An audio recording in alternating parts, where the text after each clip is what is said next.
da Igreja, governo Bolsonaro e democracia. Tanto o Sinfrajup como a Conferência da Família Franciscana do Brasil aderimos à convocação de quase 150 bispos em relação ao governo Bolsonaro.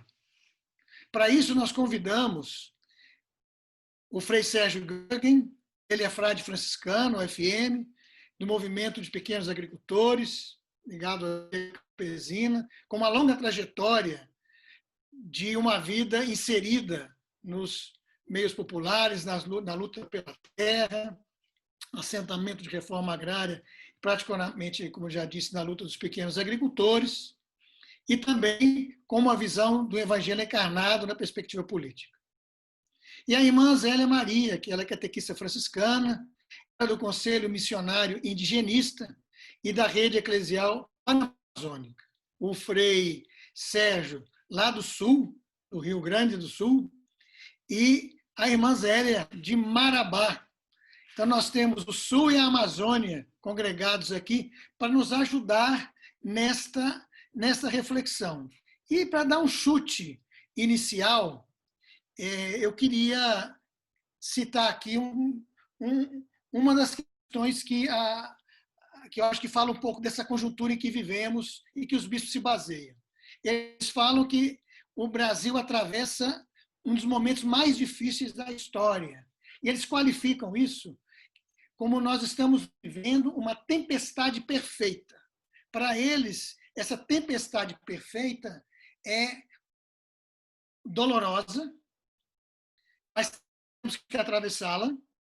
E essa tempestade é uma combinação de uma crise de saúde sem precedentes e, como eles dizem assim, um avassalador colapso da economia e com a tensão que se abate sobre os fundamentos da República, provocada em grande medida pelo presidente da República, Jair Bolsonaro, e outros setores da sociedade, lutando numa profunda crise política de governança.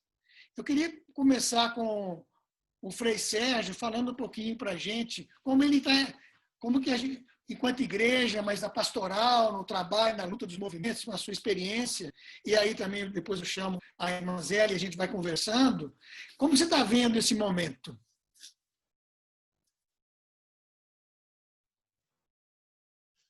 Rodrigo, irmã Zélia, todos que nos acompanham aqui pela Rede Sinfrajup, a saudação de paz e bem. Eu começaria dizendo, Rodrigo, me ouvindo bem? Eu começaria dizendo o seguinte: no meio de tanta tristeza, não dá para negar que essa carta pastoral de 152 bispos foi um raio de luz, um rastro de alegria, né? Finalmente, setores assim do nosso episcopado e um grupo grande, amplo, né? Reassumindo esta tradição profética que é tão grande, tão profunda na Igreja do Brasil, não só do pós-Vaticano II, mas antes já, né? Podemos lembrar aí Dom Vital e os grandes enfrentamentos que teve no passado. Então, a Igreja retomando esta veia profética que teve bastante abafada no episcopado brasileiro nos últimos anos, sem nenhum tipo de julgamento aos bispos, todos muito bons, etc., mas faltava essa dimensão profética, um certo medo de se pronunciar quando se tratava de questões políticas. Agora, quando as questões políticas dizem respeito à vida do povo, está aí a doutrina social da Igreja, ela existe para isso, justamente para a Igreja ter uma posição nesses momentos. E a Igreja não expõe a sua posição como um partido que está ali para disputar uma fatia de poder. Nesse ponto, nós somos muito diferentes dos evangélicos, mas nós expomos a nossa posição no sentido de animar o povo na sua luta pelos seus direitos e por sua dignidade. E nesse caso concreto agora com a pandemia, para não morrer, né? não morrer ou atacado pelo Covid ou por uma falta de atendimento médico, ou para não morrer de fome, do desemprego, etc. Quer dizer, a vida está literalmente em jogo. Nós não estamos falando já de uma visão alegórica, etc. Não, é direta, é confrontar com a continuidade ou não da existência física. Então, mais do que na hora, mais do que necessário, eu estava relendo hoje de manhã, Frei Rodrigo. Eu estou trabalhando num artigo sobre isso, estava relendo de manhã, quando Jesus entrou em Jerusalém, sabe? Quando Jesus entrou em Jerusalém, no Evangelho de Lucas, ele é muito explícito, porque no Evangelho de Lucas, quem está ali aplaudindo e gritando, a esperança voltou, a esperança está de volta, o Messias está aqui, e quem que pediu para calar? Pediu para Jesus, manda que teus discípulos calem. Foram os fariseus. Parte do poder político, econômico, religioso da Jerusalém e da Judéia daquela época. E o que Jesus respondeu? Se calarem estes, as pedras gritarão. Nós estávamos aqui já quase no limite das pedras começarem a gritar aqui no Brasil, né? Felizmente, esses nossos irmãos aí, que são sucessores dos apóstolos, tiveram essa coragem de se pronunciar, e o documento deles é muito forte, muito explícito, aliás, muito bem fundamentado, né, Frei Rodrigo e irmã Zélia, muito bem fundamentado, porque eu acho que é um traço novo de um jovem episcopado, que a maioria são jovens bispos que tomaram essa iniciativa, mas junto com alguns aí bem históricos, com uma grande história e com uma grande capacidade de formulação e com uma grande coragem. Está ali o cardeal Rumes, está junto, está Dom Orlando Dotti, que é muito querido para nós, está junto ali também, tá aquele que foi bispo auxiliar de São Paulo muitos anos, e foge o nome agora, é bispo emérito de Santa Catarina, tá o Dom Itamar Vian, e os outros são bispos relativamente jovens, dessa nova leva de bispos já, grande parte deles escolhidos era Francisco. Isso é uma lufada de esperança, não apenas para a Igreja do Brasil, mas para o povo brasileiro, nesse momento tão trágico da sua história. Rodrigo, eu só queria dizer 2 outros elementos que acho que são muito importantes nesse momento. A crise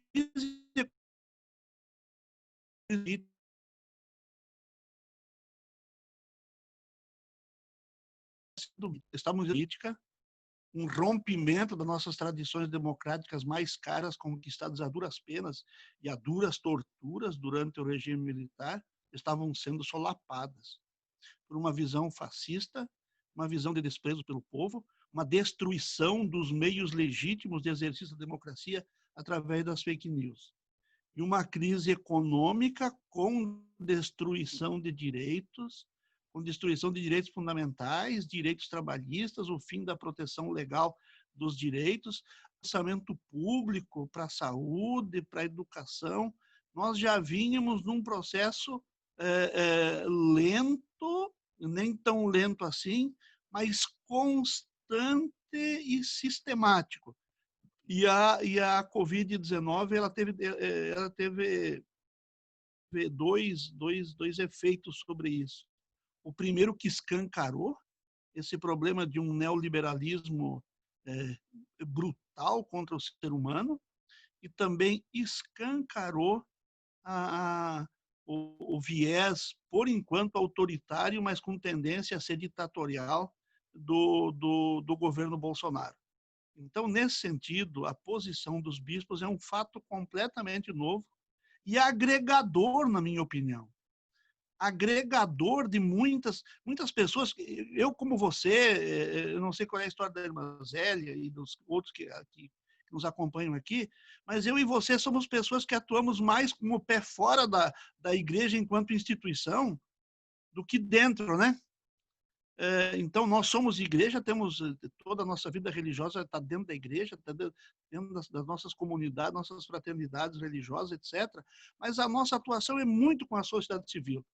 E a gente sentia muita cobrança. Mas daí, onde é que está a igreja? Mas cadê a igreja? Mas a igreja não está aí. E lembravam Dom Paulo Evaristo, e lembravam Dom Helder Câmara, e lembravam Dom Ivo Lorscheit, e lembravam Dom Aloysio Lorscheit, e nos pediam, cadê a igreja?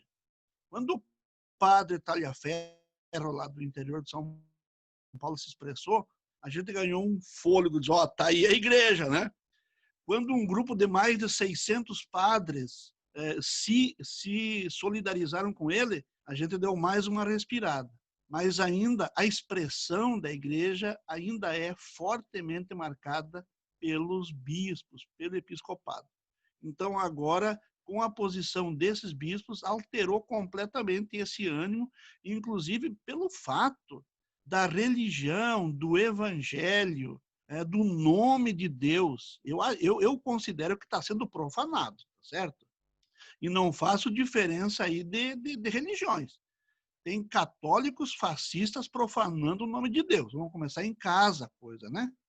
Quando um candidato usa o lema nazista, Brasil acima de todos, né? Isso não dá para esquecer. O lema do Hitler era Deutschland Liberales, Alemanha acima de tudo, né? Alemanha acima de tudo, Brasil acima de tudo. E depois, Deus, colocar o nome de Deus, né? Como elemento político de um ideário autoritário, fascista, excludente e desprezador dos pobres. Então, eu acho que assim, é um momento novo, momento que eu acho que nos anima a continuarmos nessa luta para superar esta situação extremamente complicada que nós estamos enfrentando no mundo e no Brasil. Retomada dos ideais democráticos, de uma radicalização da democracia, retomada de uma economia com rosto humano, uma economia em função das pessoas, e também uma sociedade que possa ser fraterna, convivial, respeitadora dos direitos e de todas as diferenças que existem nela entre os seres humanos. E também um quarto elemento, que eu acho que a irmã deve falar com muito mais propriedade que eu, respeitadora da natureza e tendo a ecologia como um elemento não apenas marginal ou parcial, mas central e integrador de uma nova convivência em sociedade, de uma nova existência de Estado, de uma nova forma de viver a democracia e de uma nova economia. Irmã Zélia, dentro dessa mesma reflexão, queria que você completasse um pouco esse raciocínio do Frei Sérgio, mas também a carta aborda um aspecto muito importante que incide diretamente nos territórios, na questão do meio ambiente. A gente lembra aí da famosa reunião com os ministérios, o ministro do Meio Ambiente falando vão passar a boiada, etc. Que o sistema atual do governo ele não coloca a pessoa humana, a natureza, o bem comum de todos e o bem comum da própria natureza no centro, mas sim a defesa intransigente, diz o texto, de uma economia que mata, entrada no mercado e no lucro a qualquer custo. Está aí na região da Amazônia, envolvida nas lutas dos povos indígenas, vendo aí o avanço das grandes corporações extrativistas, do mercado em cima da nossa biodiversidade, destruindo todo esse ecossistema. Como que vocês receberam? O que você está pensando a partir aí da Carta dos Bispos? Bem, antes eu gostaria de me apresentar. Eu sou a irmã Zélia Maria Batista. Eu estou falando de um chão muito sagrado que é a Pan-Amazônia. E aqui, da diversidade cultural dos povos indígenas, nós estamos na Diocese de Marabá, onde atendemos aqui 10 povos indígenas e procuramos ser essa presença de igreja profética, né? Estamos nessa luta, tentando ser essa igreja mais presente na vida dos mais vulneráveis. E só queria dizer que aqui ao meu lado tem a irmã Iracema, que nós aqui em Marabá, nós somos uma fraternidade de duas irmãs, Nós estamos aqui desde 2002, nessa diocese, e iniciamos aqui esse trabalho junto aos povos indígenas a partir de uma irmã nossa, Maria Lucélia, que ela é nativa, é daqui, do povo daqui, é paraense, e ela iniciou esse trabalho com os povos indígenas, e assim como que ela abriu a nossa mente, o nosso coração, para colocar nossos pés nessa realidade indígena. E aqui estamos, com muita alegria e com muita esperança, porque eu vejo assim essa questão do anúncio, né, dessa carta, do anúncio de uma nova sociedade, de uma nova economia, onde o ser humano é o centro, né, onde se respeita os direitos, e também de denúncia, né, de denúncia dessa desigualdade aí, e assim eu vejo que, além dessa crise da saúde, essa crise sanitária, nós temos uma crise no pano de fundo muito importante, que a Laudato Si traz, né, desde sua publicação em 2015, que é a crise socioambiental. Então, a partir dessa crise socioambiental, a Laudato Si veio nos despertar para a questão de que tudo está interligado, de que existe a relação, né, com o outro, que é a criação, com o outro que é meu irmão, minha irmã, e com o outro que é diferente, né? Aí entra toda a questão da diversidade cultural, com o transcendente, né? Essas relações que, a partir desse rompimento humanidade-cosmo, foi rompida essas relações e se originou a questão de uma desigualdade, né? Da supremacia de uma minoria que se dá o direito de consumir muito, de destruir muito, de ter uma vida, digamos, essa vida com muito consumo, um consumo desenfreado, e aí uma minoria que se arrasta na miséria, sem os direitos mínimos. E aí nós temos os povos indígenas, os quilombolas, os ribeirinhos, os povos amazônicos, os povos das águas, os povos das florestas, né? Esses povos não contam para essa lógica capitalista neoliberal. Então, eles são descartados. E aí esse documento vem,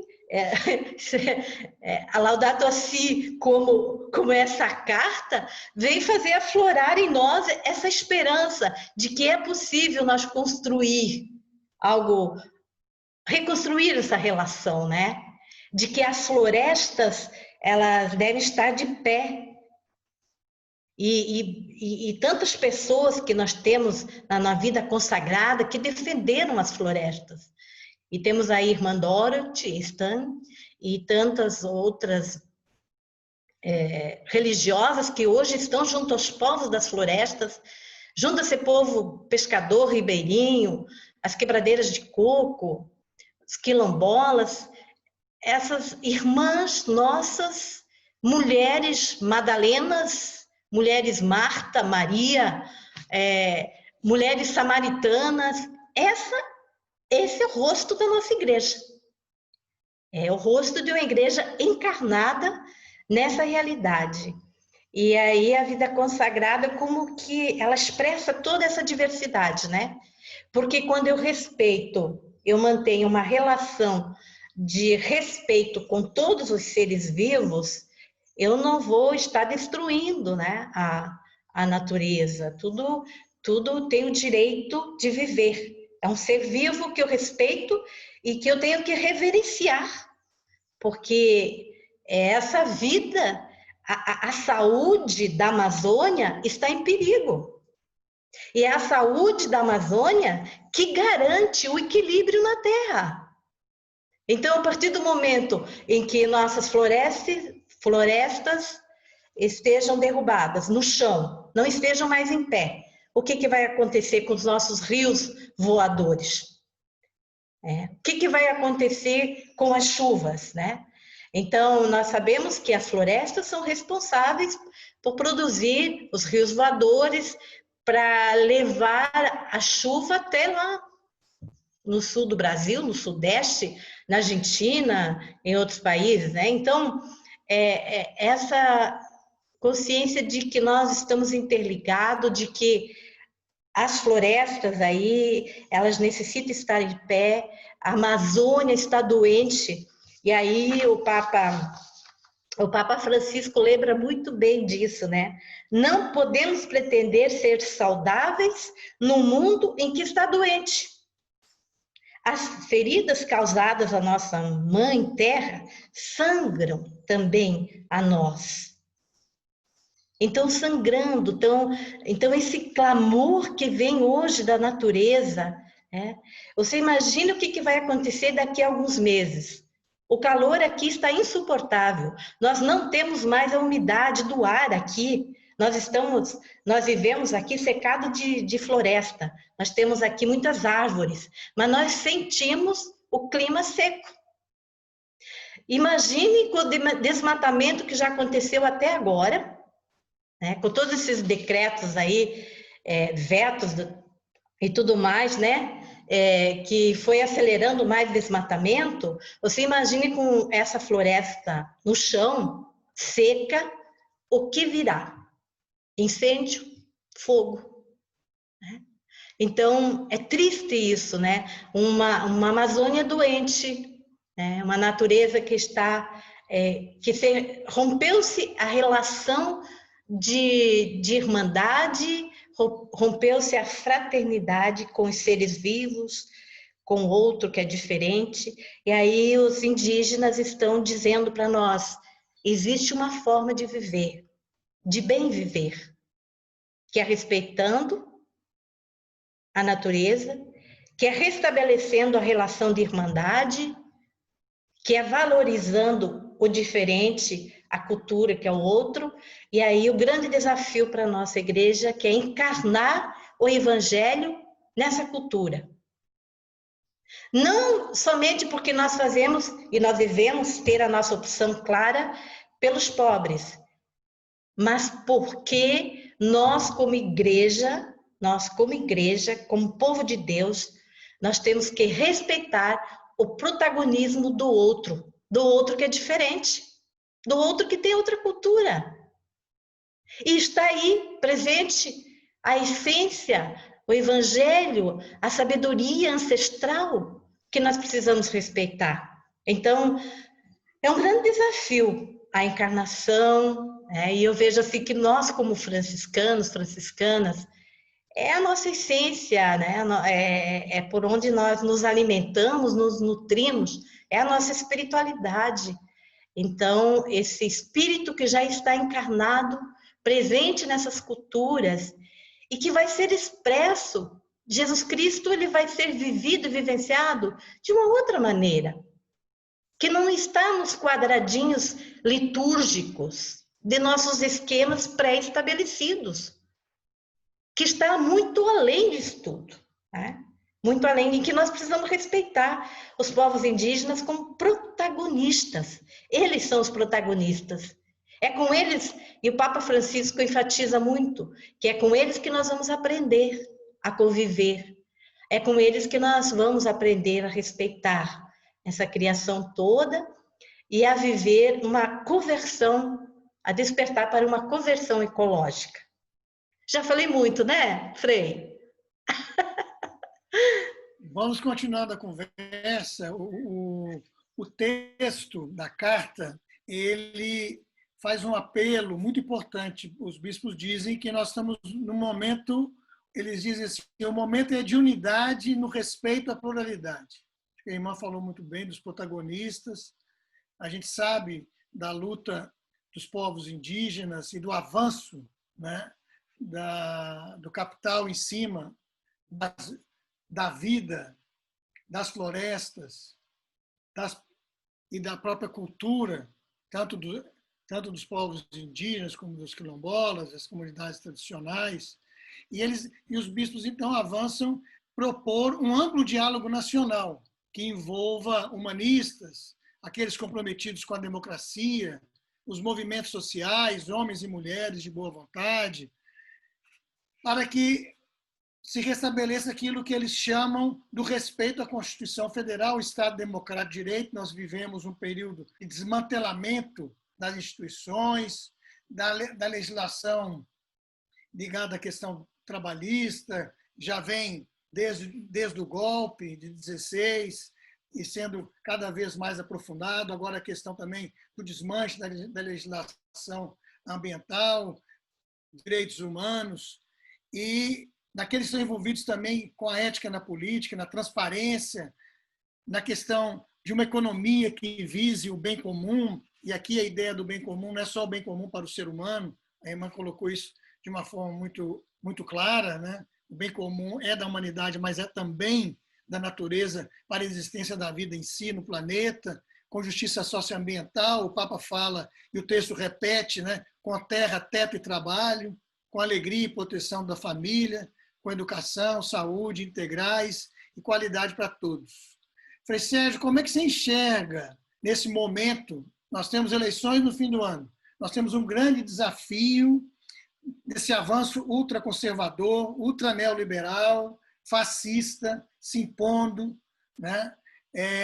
Das forças democráticas, da construção, vamos dizer assim, do avanço das lutas populares. Como que você enxerga aí esse chamado, né? Os bispos chamam de chamado de diálogo em oposição a esse governo. Como é que a gente avança isso? Como é que você tem percebido? Olha, Rodrigo e todos que nos acompanham, também a irmã Zélia que está lá. Eu moro aqui, Rodrigo, bem pertinho do Chuí. E pelo que eu vi, a irmã mora lá pertinho do Oiapoque. Então, hoje, nós estamos do Oiapoque ao Chuí. Aqui é onde eu estou morando, que é na fronteira com o Uruguai, num assentamento aqui do MST. Nós temos uma fraternidade inserida aqui no assentamento. É uma fraternidade interobediencial, franciscanos e capuchinhos. Nós atuamos aqui já há 13 anos, nós estamos aqui, e bem pertinho do Chuí. Então, quando você diz que é do Brasil inteiro, é do Oiapoque ao Chuí. E o Oiapoque, se não me falha a memória, é lá no Amapá, né? E a irmã está lá no Amapá. Eu estou um pouco distante do Oiapoque, porque estou no sudeste do Pará, e o Parazão é grande, né? Então, está no Pará, eu entendi que era no Amapá. Não, é Pará que eu estou, no sudeste do Pará. E estou um pouco distante do Oiapoque, mas não, valeu. Tá eu entendi que você estava no Amapá quando foi feito o apresentação. Marabá. É Marabá. Mas tudo bem. Marabá. Eu conheço Marabá, aqui no centro-sul do Pará, né? Sudeste. Uhum. Beleza. Agora estamos localizados, tá bom. Tá bom. Região de muitos conflitos no passado. Muitos, né? conflitos. E continuam os conflitos, né? Agora, agravaram-se mais. Eles foram presos, não foi? Como? Foi aí que os padres franceses foram presos na década de 80, né? Sim, exatamente. Tem muitos mártires aqui. Infelizmente, né? Muito bem.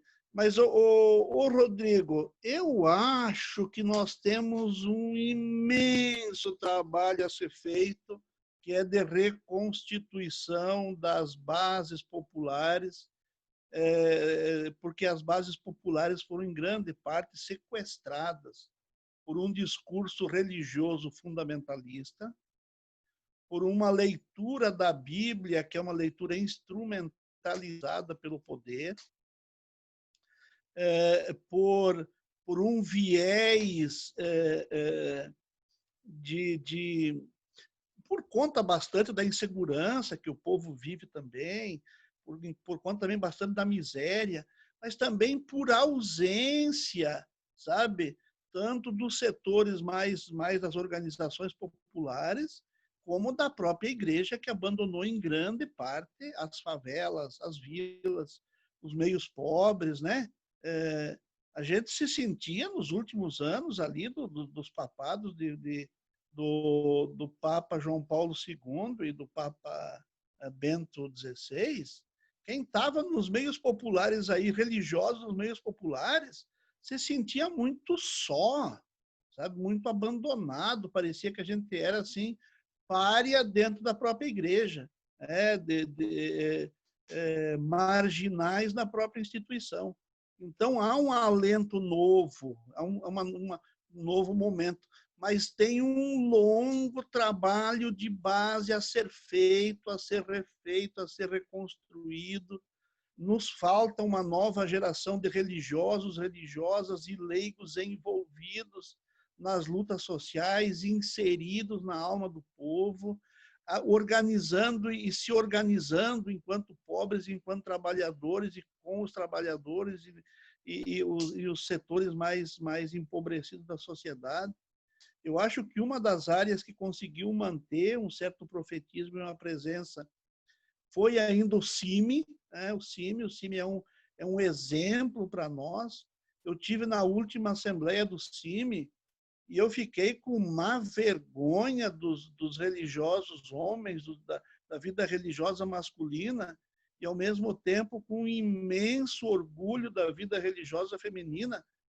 Duas provinciais e madres gerais presentes e 2 ou 3 gatos pingados de frade, de religioso, lá junto com os religiosos que estão nessa frente de batalha, que é importantíssima. Eu digo sempre, digo e rezo e afirmo em qualquer lugar, em qualquer canto, que a pastoral mais profética e mais profunda da igreja católica hoje é a pastoral com o povo indígena, porque ela é pouco vista, e quando é vista ela é maltratada, ela é acusada, e eles estão com os mais pobres entre os pobres.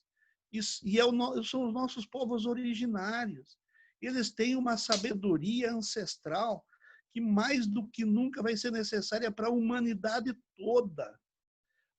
Eu tenho dito o seguinte, a humanidade ainda vai se ajoelhar na frente dos sábios indígenas, dos povos indígenas, dos povos tradicionais e dos camponeses, para pedir como é que a gente faz para sobreviver, como é que a gente faz para viver bem, como é que a gente faz para ser feliz.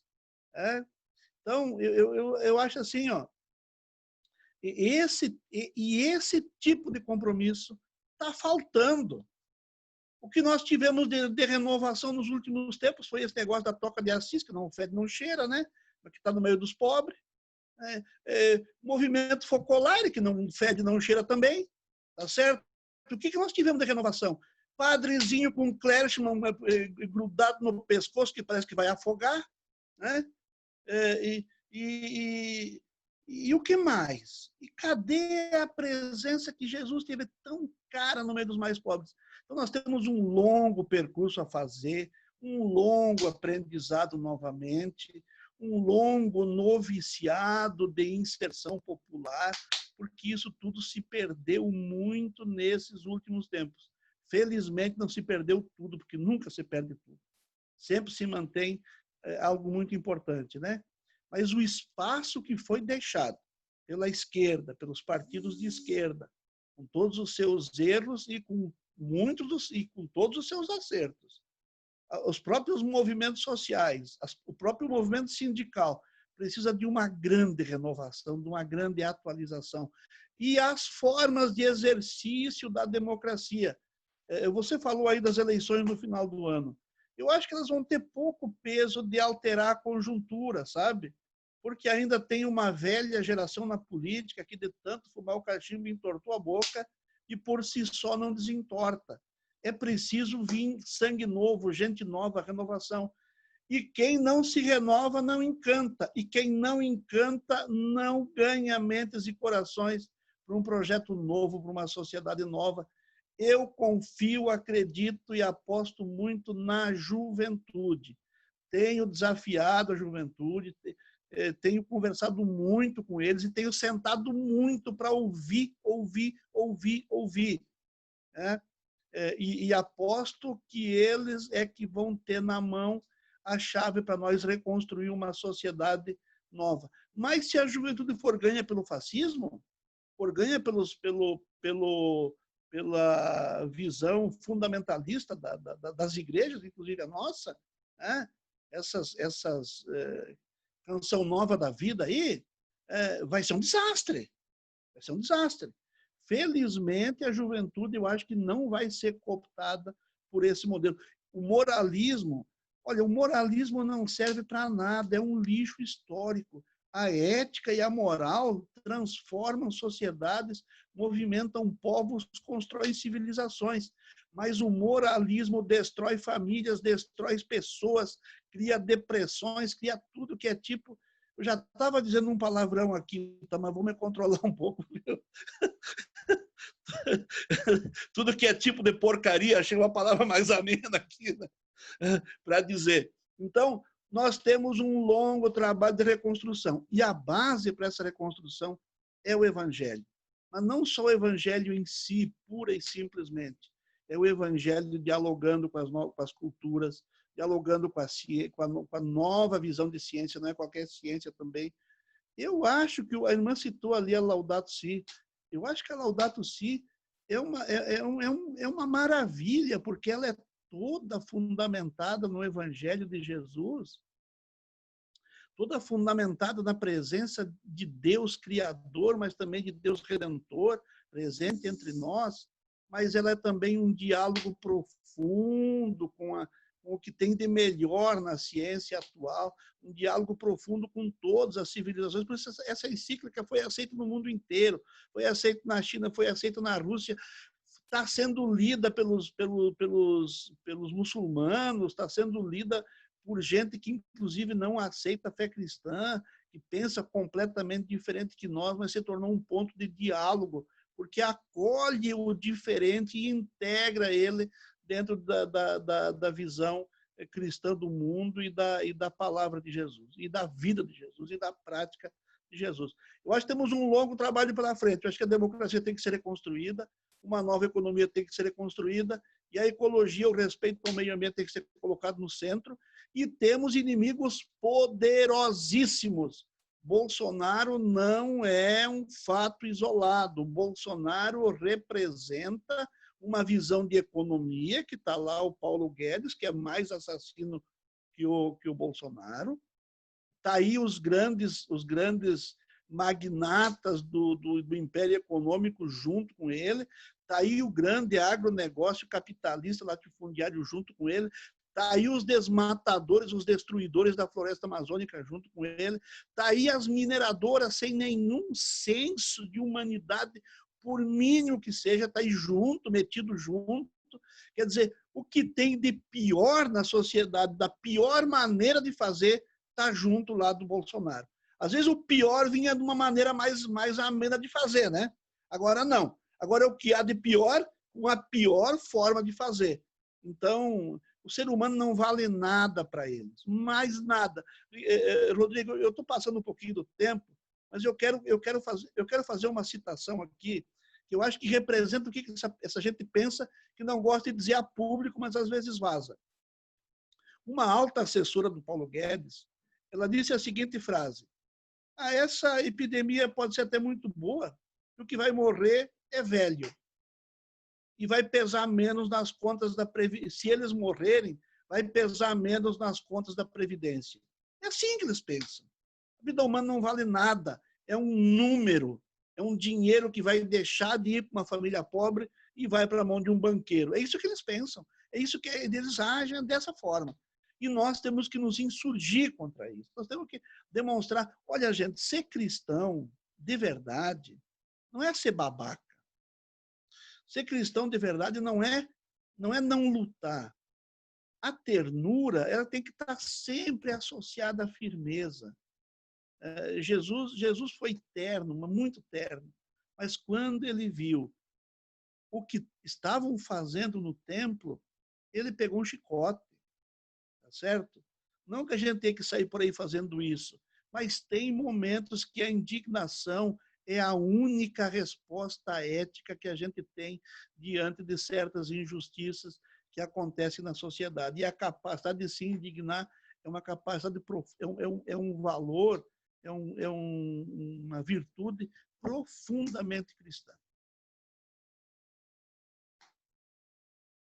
Irmã Zélia, o Frei Sérgio, então, ele nos coloca esse desafio, né, diante de uma sociedade que está sendo construída e montada para a morte da grande maioria, né? E primeiro ele nos chama à indignação, aquela santa ira que nos leva à inserção, né? A encarnação entendida como esse Deus que conosco, que convive conosco, que faz história, que transforma. E aí uma exigência que a carta coloca, essa conversão da própria igreja, a conversão de cada um de nós. Vocês estão aí na Amazônia, fazendo um grande trabalho, né? Hoje eu recebi da Moema, da Repam, e também da Igrejas e Mineração, que também do Cifrajup, da UFS, ela com a campanha Amazoniza-te. Nós somos chamados a laudatificar a vida, mas também a amazonizar a nossa vida. Amazonizar a nossa vida é na perspectiva dessa inserção profunda, tendo a Amazônia, tendo os povos indígenas, comunidades tradicionais, né? Essa maneira diferente de encarar a criação, a natureza. Então, eu acredito que eu queria também, seria muito importante, dentro dessa perspectiva, o que seria esse diálogo de construção dessa oposição, né, em relação a toda essa avalanche de morte que nós estamos vivendo, para que a vida prevaleça, apesar de tudo que isso que está acontecendo. Aí, na perspectiva panamazônica, pós-sinodal. Ainda nessa experiência com os povos indígenas, a gente inicia um caminho de conversão. Eu mesmo tive que fazer o meu caminho e estou fazendo. Cada dia a gente vai se convertendo, né? E falta muito ainda. Mas acredito que estou a caminho e como dizia o Frei Sérgio, tudo acontece muito hoje fora do instituído, né?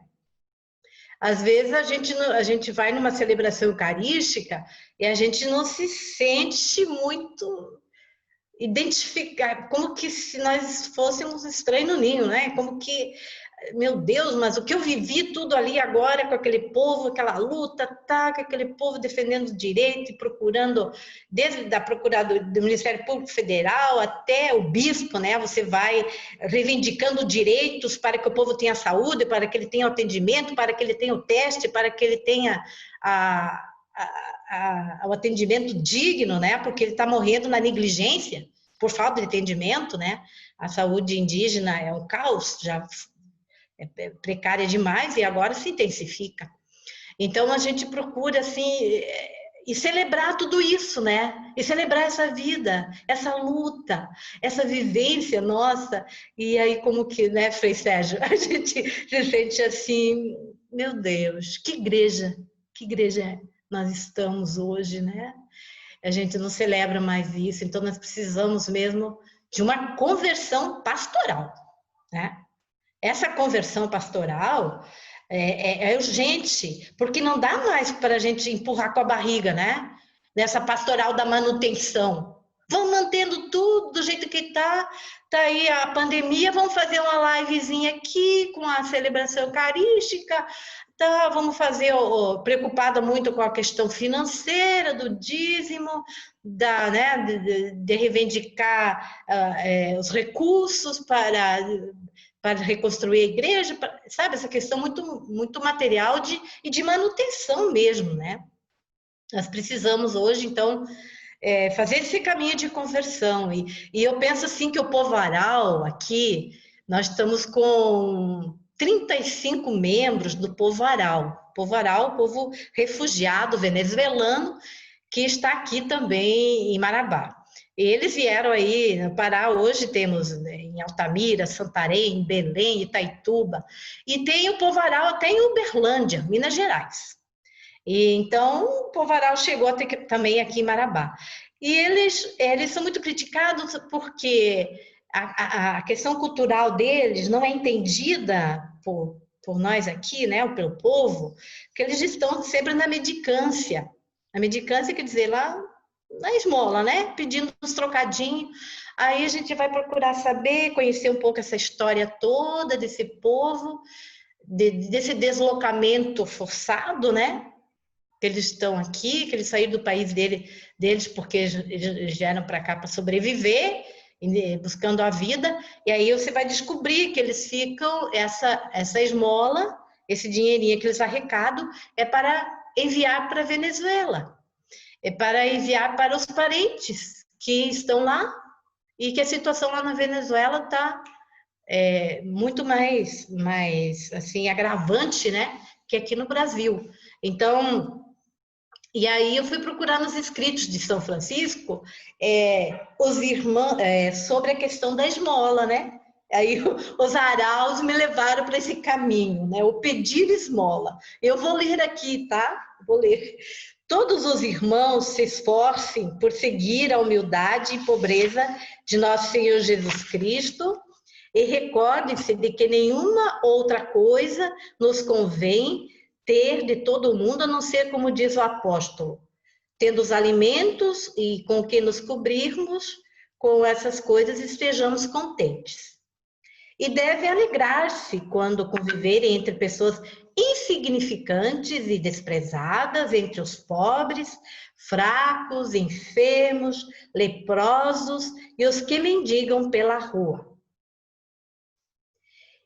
Então, essa insignificância, esse estar com os pobres hoje, é você também viver a experiência da invisibilidade. Estar com eles é você viver essa experiência, esse despojamento. Você estar na gratuidade, estar ali com eles, não tendo visibilidade, né? E eu penso assim que a igreja hoje, pelo menos a gente vê muito essa preocupação ainda com esse triunfalismo, com essa questão dessa supremacia, de manter isso, essa imagem, né, de que, gente, não dá mais. Nós precisamos fazer a volta, voltar às fontes, voltar a Assis, voltar à nossa condição de estar com os pobres. E estar com os pobres é aprender com eles também. É criar empatia. Empatia é você abrir-se de uma forma tal que você se coloca na dor do outro, né? E quando você se coloca na dor do outro, você aprende a escutar, a aprender com o outro, né? Então, vejo que é muito importante hoje, e já os apelos que nos vêm do sínodo, da sinodalidade, é a questão da escuta e da presença. Mesmo que nós, devido à questão do distanciamento, nos imposto pela pandemia, mesmo assim nós jamais podemos estar distante do coração daquilo que o nosso povo vive hoje. Ontem eu estive numa aldeia e nós choramos juntos, porque nessa aldeia 3 guerreiros idosos, os vovôs do povo, da memória do povo, dessa sabedoria, eles se foram, 3 irmãos, foram a mesma, assim, contraíram vírus e se foram. E aí esse povo não teve o tempo de ritualizar essa perda, de ritualizar esse luto, como eles fazem, como o povo indígena faz. que ele vivencia, entra pelos poros, pela vida, pelo corpo, pela pintura, pelo canto, pela dança. E ontem eles choravam conosco isso. Eles choravam porque eles perderam o feijão, que seria o alimento para eles. Eles não tiveram tempo de colher, porque eles adoeceram todos na aldeia. E eles ficaram sem o feijão. E o feijão morreu lá na roça, né? Foi perdida a colheita. Ainda bem que eles conseguiram colher o arroz. Então, o indígena, ele vivencia muito mais a questão da ritualidade. Ele tem uma sensibilidade extrema. E nós precisamos, como igreja, criar essa empatia, ser essa presença hoje, porque muitas pessoas estão de luto, porque muitas pessoas perderam, e muitos vovôs e muitas vovós se foram, muitos idosos se foram, e se foi toda uma memória, toda uma sabedoria, se foi algo assim que é um tesouro, para a humanidade. Então, voltar a essas fontes evangélicas e aprender, criar essa empatia, escutar e resgatar essa espiritualidade bíblica. Né, Frei Sérgio? Meu Deus, os nossos círculos bíblicos, os nossos encontros de reflexão nas famílias, o quanto que nós precisamos voltar a essas fontes, e as pessoas têm sede, e elas buscam, e nós precisamos oferecer esse caminho de uma espiritualidade bíblica, enraizada, né, encarnada. Então, eu acredito que é isso. Essas experiências com os povos indígenas vão suscitar algo novo. E eu acredito que o Conselho Indigenista Missionário, o CIMI, é essa instituição que está aí de pessoas comprometidas com o bem viver. E com essa nova maneira, esse novo jeito de evangelizar também, claro. De levar Jesus Cristo dessa maneira, né? Na cultura, né? De uma forma enculturada, intercultural, de respeito a tudo que está aí, que é tesouro, que é preciosidade e que nós precisamos acolher, que é o diferente, da diversidade dessas culturas. Então, vejo assim que hoje se tem uma celebração eucarística, as pessoas todas distanciadas, e o que a igreja apresenta de novidade para comungar com a dor desse povo que está sofrido, que está aí clamando por uma igreja profética, por uma igreja da esperança, para uma igreja que seja samaritana, e seja Madalena, e seja Marta, e seja Maria, e seja Clara, que tem esse rosto feminino, o rosto da sensibilidade, o rosto daquilo que entra no coração das pessoas, que vivifica a alma, o espírito, e faz a gente dançar de alegria. E Francisco dançava muito, né? Francisco era alegre. Então nós precisamos levar essa dança, esse canto, essa poesia, essa alegria para o nosso povo. Nós precisamos, como igreja, ser essa igreja viva, essa igreja presente. Hoje, com a irmã Zélia e com o Frei Sérgio, a nossa videoconferência ela está embebida da vida do povo, desse evangelho vivente. Isso é evangelho vivo, que nós encontramos e aprendemos nessa caminhada de luta, de transformação. Nós estamos num país de quase 90 mil mortos, vamos celebrar daqui a poucos dias, infelizmente, mas celebrar com força a memória de certamente 100 mil e mais, mas que também são frutos de uma responsabilidade muito grande.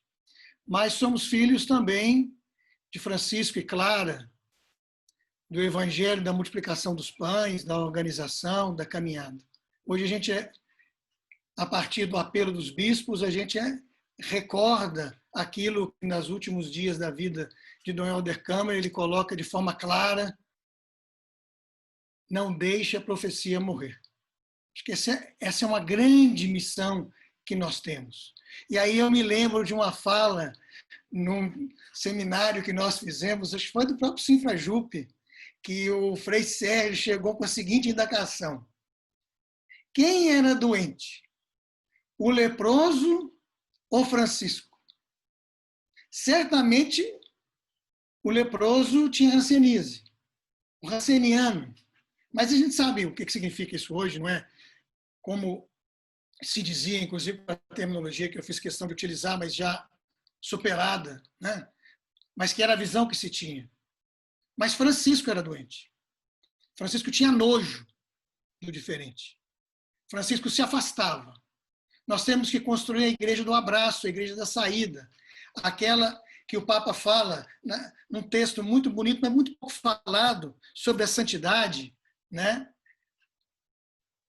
Alegrai-vos e exultai. A santidade no mundo de hoje, que ele fala que é aquela sociedade, que é aquela santidade do dia a dia, da beira da porta da casa, do cotidiano. Mas ela é extremamente profética.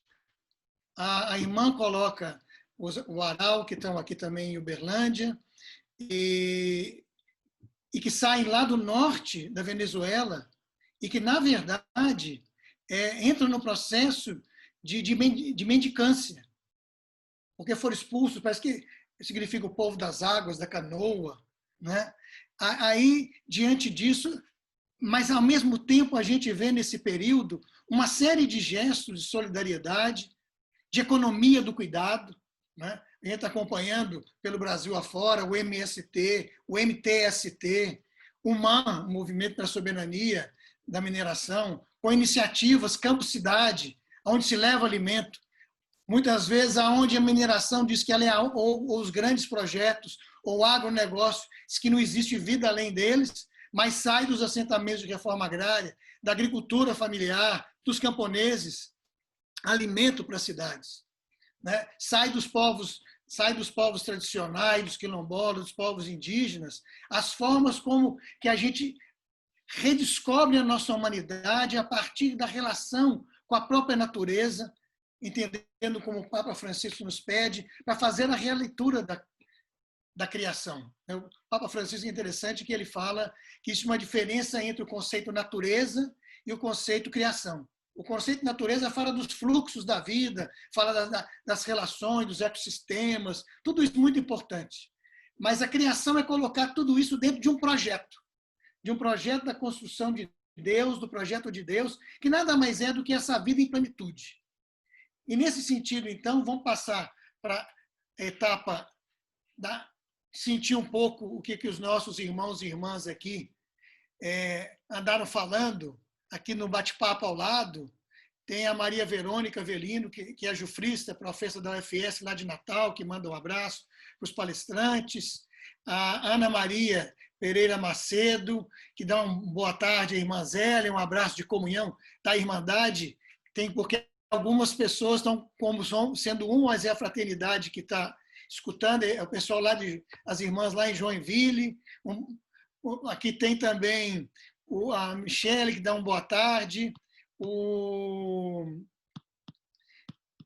a Maria Verônica, ela fala também que só podemos lamentar essa realidade perversa que mantém e destrói a natureza, a vida, que tira o direito da vida. Nossos irmãos indígenas sempre foram desrespeitados, desconsiderados.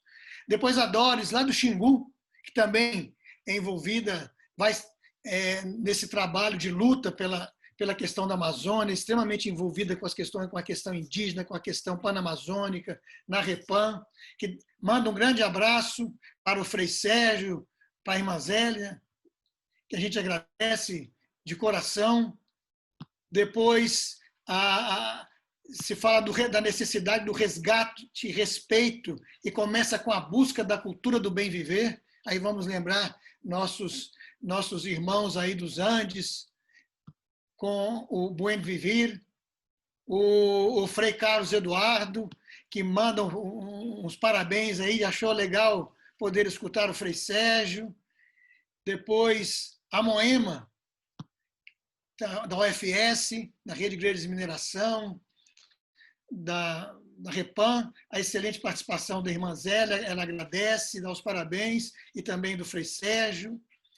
A Michele, que disse que Frei Sérgio muito lúcido em sua fala. Maria Nilva de Souza, paz e bem, palavras confortantes no que toca a questão da esperança profética. Se fala novamente do Amazoniza-te, laudatorizar a vida, evangeliza-te, esses grandes apelos que nós vivemos hoje. E se fala de uma reflexão que o Frei Sérgio fez, que durante o governo de esquerda houve uma saída em massa dos lugares últimos, favelas, vilas sem teto, poucos continuaram. É preciso com urgência caminhar, junto com os mais do que nunca excluídos. Sabemos das contradições dentro da igreja, desde a pré-ditadura civil-militar e durante a mesma. E aí ela tem uma pergunta: como fazer chegar a essa imensa população que vive duramente a cada dia esse grito profético dos bispos e de vários grupos proféticos? Não circular somente entre o pequeno grupo mais avisado, lembrando a disseminação da dor mais profunda, originária da miséria. Está quem tem sido cuidado pelos ditos evangélicos fundamentalistas. A Moema queria... Então, tem essa pergunta e tem uma outra, e eu abro, que a Moema queria perguntar ao Frei Sérgio: onde foi que, como movimentos sociais e como Igreja dos Pobres, nos perdemos? Aí essas duas para o Sérgio e a Zélia, porque ela diz assim ainda: fomos uma geração militantes, fomos igreja de comunidades de base. Onde nos perdemos? O que deu errado? Foi a Moema que perguntou? A Moema. E a outra fala que é um pouco nesse sentido, a gente não deixar isso perdido só entre nós. Essa esperança e essa boa nova de a inserção e de estar junto, nisso que a Moema está dizendo que a gente se perdeu aí. Olha, Moema, eu acho que não se perdeu completamente, não. A gente cometeu muitos erros e também muitos acertos, viu? Eu vou dizendo o que eu acho que nós erramos no fundamental. Mas antes eu quero te contar uma pequena história. Eu estava numa reunião de confrades, quando estava aparecendo, uma reunião dos freis aqui do Rio Grande do Sul, quando estava aparecendo aí o que tinha de pior e muita coisa inventada e muita coisa verdadeira. Quando começou o julgamento ali do mensalão, depois da Lava Jato, etc. Hoje a gente vê que tudo isso foi uma montagem, pegando uma parte verdadeira, mas o objetivo era outro. E aí um frei me disse o seguinte, olhou para mim e disse com uma certa pena: Sérgio, valeu a pena tu te envolver tanto durante esse tempo todo para dar nisso? Aí eu disse para esse meu confrade, na reunião nossa lá, era um grupo pequeno, nas reuniões de pequenos grupos, depois vai para plenário, como a gente faz nossas congregações religiosas. Eu disse, frei, se tudo que estão dizendo fosse verdade, e não é. Se tudo que a Globo está dizendo fosse verdade, e não é. Se tudo que o Sérgio Moro e a Polícia Federal e o Ministério Público está dizendo fosse verdade, e não é. Mesmo que tudo isso fosse verdade, eu vou lhe dizer que por uma única razão valeu a pena ter lutado. Nós vivemos no início da primeira década do século XXI, a primeira geração de infância sem fome em toda a história do Brasil. Nós nunca tivemos infância sem fome. E eu disse para esse meu confrade, as coisas que eu fiz com maior dor até hoje na minha vida. E eu não sou padre, as pessoas muitos acham que eu sou padre, eu sou um simples irmãozinho franciscano, né? Mas muitas vezes nas paróquias e nos acampamentos e nos assentamentos onde eu trabalhei, eu tive que enterrar crianças que morreram de fome. E os pais e os parentes e os vizinhos diziam, Deus quis mais um anjinho no céu. E eu voltava com dor no coração, porque eu sabia que não era Deus que queria aquilo. Aquilo era fruto da injustiça. Aquilo era fruto da má distribuição da renda. Aquilo era fruto da exploração. Aquilo era fruto da miséria. E Deus não queria e não quer isto. Isso era, inclusive, uma forma que se criou para as pessoas se consolarem, e eu respeitava profundamente. Mas eu sofria mais enterrando criança que morreu de fome do que quando enterrava algum parente.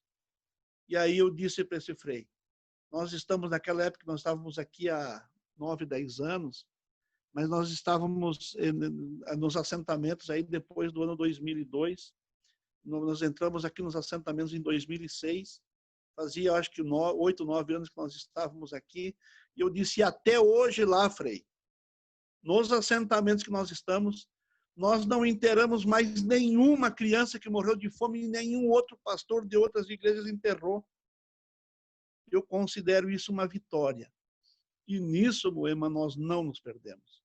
Nós cumprimos nossa missão histórica, nós cumprimos um dever histórico, nós somos uma geração lutadora, nós somos uma geração que derrotou a ditadura, nós somos uma geração que deu o sangue e a alma, deu o que nós tivemos de melhor para fazer esse país melhor. E muitos de nós não abrimos mãos dos princípios mais sagrados pelos quais nós nos envolvemos nessa luta e continuamos com eles.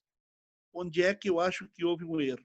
Na igreja, foi quando a Igreja Católica Apostólica Romana começou a acreditar somente nas classes médias, começou a acreditar que rico, sendo caridoso, transformaria o mundo, e começou a apostar numa espiritualidade fora do mundo, fora da realidade, achando que o contato eu e Deus salvaria o mundo, ou pelo menos salvaria as pessoas. Não salva nem o mundo, nem as pessoas. E a esquerda, PT, os movimentos sociais, quando houve uma aposta de que a conciliação de classes e o neodesenvolvimentismo acreditando exclusivamente na transformação econômica mudaria a sociedade. Quando você fez aqueles acordões com as classes, os acordões para ter governabilidade no Congresso, e se esqueceu o povo. Se esqueceu os movimentos sociais. Foi uma estratégia equivocada, e essa estratégia foi derrotada. Por isso agora é necessário construir uma outra estratégia. Mas nós internamente discordávamos disso, mas não tivemos força suficiente para construir uma outra estratégia, que é o desafio agora. E por isso os movimentos sociais enfraqueceram.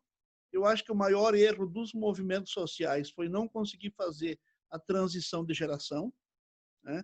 Os movimentos sociais não erraram completamente, continuaram mantendo muitas coisas boas e eu vejo ainda hoje presentes.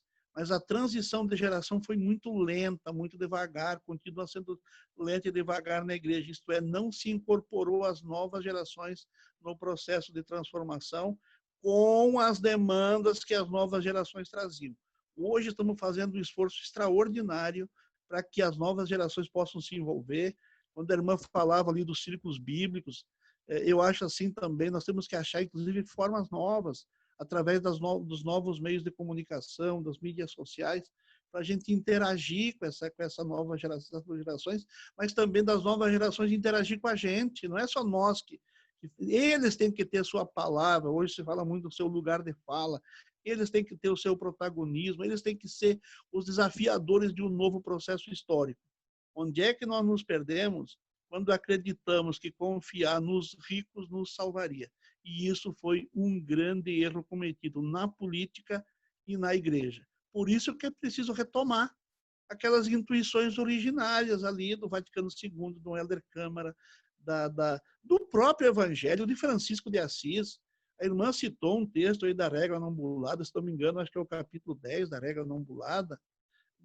Daquela frase ali está o núcleo duro do que Francisco pensava, e estejam felizes quando estiverem no meio de pobres e fracos, mendigos e doentes e excluídos de beira de estrada. Ali que vocês têm que estar. Né? Ali que é o lugar de quem acredita no Evangelho, mas não estar lá por estar. estar lá por um pauperismo meramente solidário, estar lá para juntos nos organizarmos para criar um novo tipo de sociedade. Francisco não foi aos leprosos só para beijar os leprosos. As biografias mais corretas, inclusive, dizem, e mesmo as fontes dizem, que ele convivia, na época, nos leprosários. Então, ainda usando uma linguagem atrasada, né? Porque naquele tempo se chamava assim mesmo, né? Os hospitais de ancenianos, nós diríamos hoje. Hoje a hanseníase é curada, é curável, né? Tem como curar, naquele tempo não tinha, e era transmissível. Provavelmente as chagas de Francisco foram adensamento psicológico da hanseníase que ele contraiu. É bem provável, é mais provável que seja isso, o que não diminui em nada a identificação dele com o crucificado. A identificação dele com o crucificado foi justamente a sua solidariedade.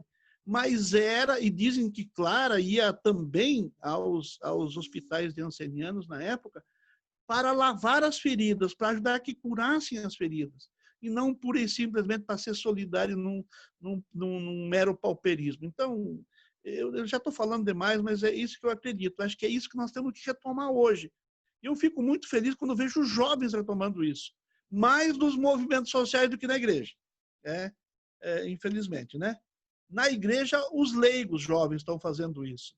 Nós temos, às vezes, uma geração de novas vocações que acredita que eu e Deus, e uma celebração, e uma vida religiosa descolada do mundo, da realidade meramente celebrativa, é a expressão autêntica do cristianismo.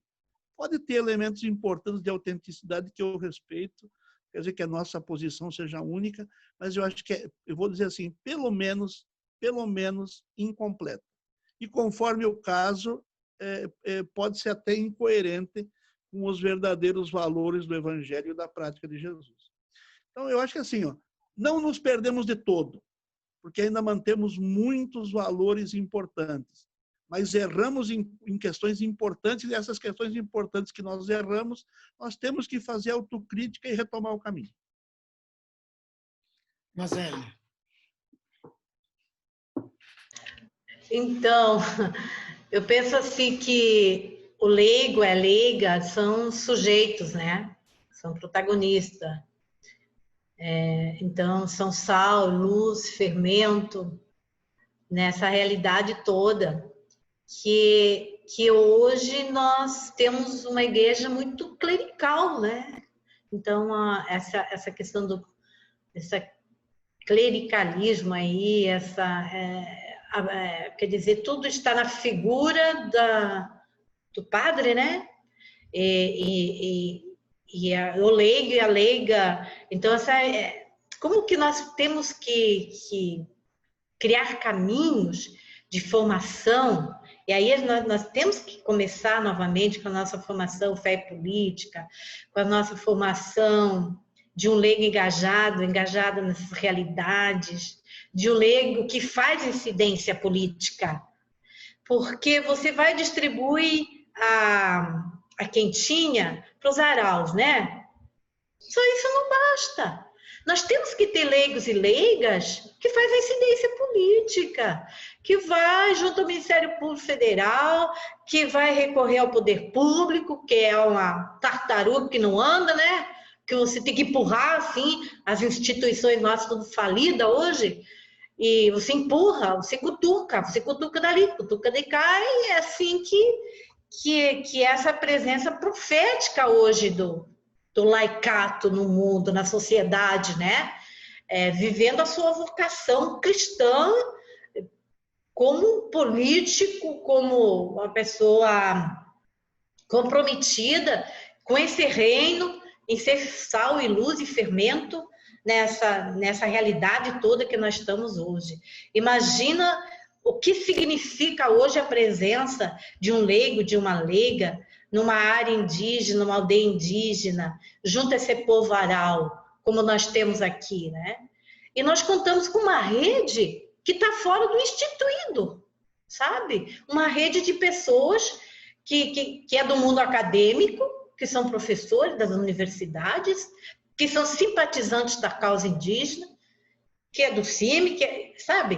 é um todo, é um complexo hoje de forças vivas que nós precisamos mobilizar por uma causa, que é a causa do reino de Deus, né? É a causa dos pobres, dos mais pequenos, é a causa desse bem viver. Então, eu acredito que é por aí que nós precisamos resgatar, é fazer essa memória das nossas comunidades e que ferramentas hoje nós podemos estar utilizando, se apropriando para que chegue a mensagem. Nós estamos sedentos de mensagem, gente. Mensagem bíblica, mensagem que venha da experiência do povo, da luta. O que nós ouvimos hoje de mensagem querigmática, né? Como trata a iniciação à vida cristã, o querigma. Que anúncio, essa boa nova, essa boa notícia, que arde o coração, que resgata a nossa vocação enquanto cristãos, né? Que mensagem que nós estamos ouvindo hoje? Nosso povo tem tanta sede, e aí a gente chega assim e ouve, meu Deus, o que faz arder o coração? Então nós precisamos recuperar isso, né? Essa igreja profética, querigmática do anúncio que faz arder o coração e que leva para uma prática, né? Onde estão os nossos pés hoje? Onde que estão os nossos pés? A gente se pergunta aí, onde que estão os nossos pés, né?